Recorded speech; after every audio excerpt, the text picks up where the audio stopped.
iyi ngiye kubitaho izi ngizi ni zimwe zikorerwa mu jambo urahazi ikomera ku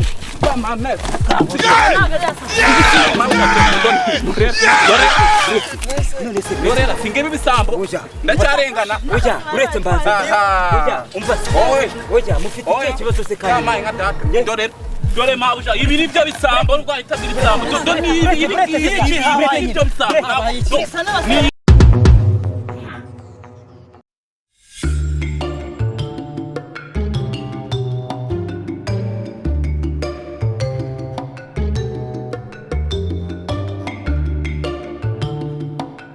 ifatika ureke wohora mu ndabyo mu bikoni uretse mbere mwereka abana wowe ureke ukiri mu bintu byinshi urabona nk'aka kabebe karimo hano akangaka akuzana twamenyaniye za Kinshasa ubundi wowe twamenyaniye hano i Kigali uriya ntuzajya unyubaha kurenza amahanga kuko ngiye mba nzi ibintu byinshi wowe nta kintu uzi mbana mwereka birenze uyu mwana se ubu si uyu mwana urabona yakwiye yanyemera se wowe ugira ngo ni mugenzi wawe banza wirebe jewe nziranye n'abantu benshi abazu ubyuze kuko nari umunyafrika uzabazungu no nziranye nabo umuntu urabona yakwemeye uyu nguyu ahubwo ari nko muri 50 bari hasi kuri jewe ureba ko kana kujyo mbwira rwose ariko akiyita frama gayi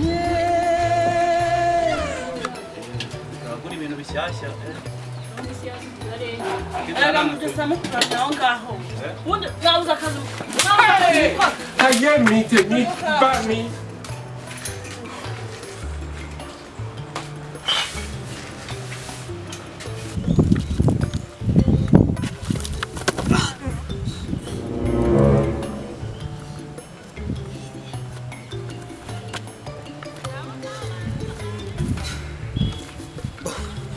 Amashu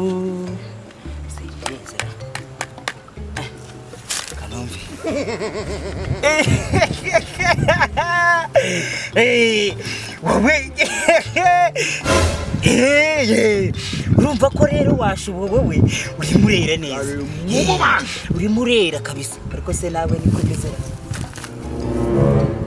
ya waracyaragateje uraka se ngiryo ntabwo soze yarera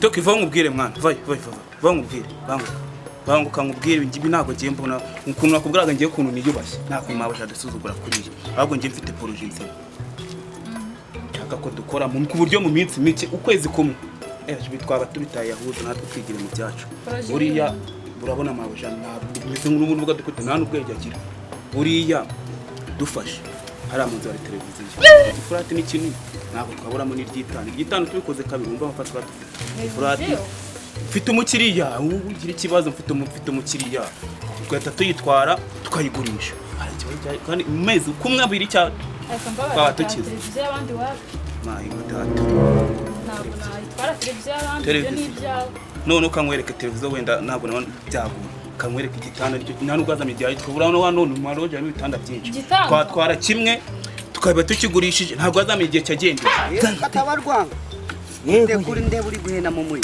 komera cyane ese wowe niwe wabaye muheni hoja ntabwo reka nda usibye ngibyo kandi nawe ese amashu asigaye yumva ko nde buri kuyumviriza hoja nyene urumva narindi mu mfite ikibazo cy'abantu barimo baza mu mashu yawe usigaye ufite mu hoja ntabwo ari ibintu by'ubwoko ahubwo merekeza tuzenguruke no mu ntoryi zanjye sigaye ndi noza baba sigaye ndi babandi urumva babagorono urumva sigaye ndi noza reka da fashion kira shava mu nzira tugeze muri bya digital nawe ntabwo uri kubira yawe ndabona ugiye gusaraka nigendere kinuza nawe rero komereza ubwo busazi bwawe oya genda wowe se wamenya se shaka kubiva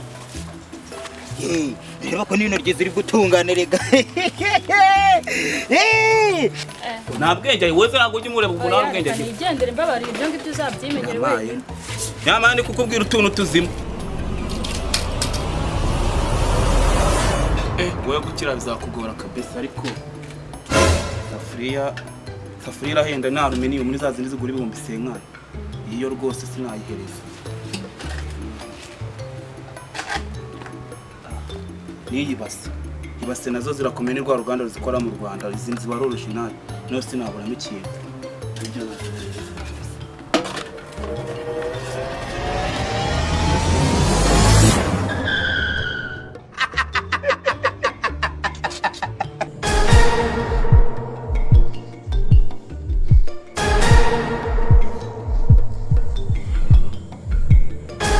dey wise. You are a mumu man. You are a mumu man. You be mumu, you call other people. Sha. Nibyo bajya bavuga rero kuvuka yimbwe manuka iyi. Urandebera ukuntu iki kintu kibasa ari urwembera. Ko iki ngiki bino bintu kibikwiye kwiri. Ako ashobora kuba yabikuye nko muri restaurant kuko ndabona. Sha. Ndabona bisa nkaho urabona kabenzi.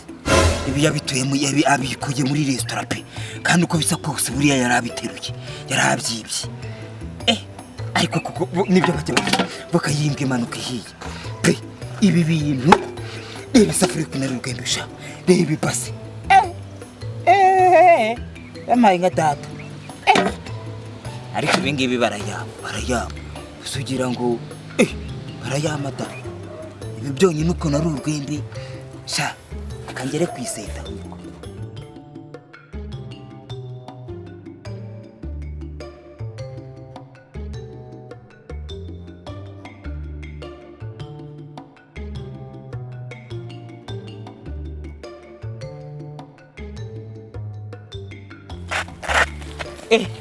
Muze wihurumba nk'umuntu udaheruka kurya.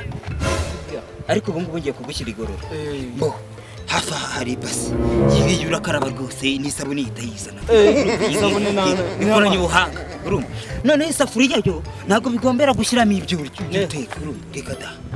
Bo isafuriya begata umva se isafuriya yo urumva ndayibona uyitereka kunuza kuri gas ibiryo bikahita byijyanamo.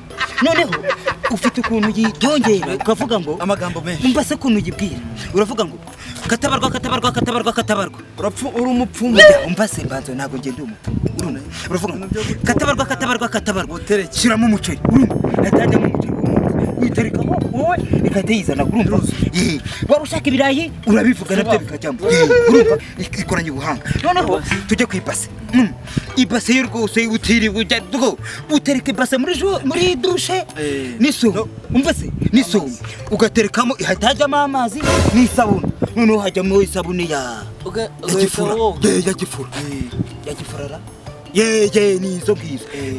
Nureba wa mwanda navugaga zinimbi kuri safuriya wowe iguri ibase ariko uri ibase nanjye nayigura n'inziza. Noneho bo izi ngizi zakorewe muri gihugu runo ruganda rwo mu Rwanda izireba zihenze urumva natwe mu Rwanda dutangiye kugera gutegeka bifite iterambere isafuriya urumva iyi kubita izi ngizi ni zimwe zikorerwa muri jambo urahazi ikomera ku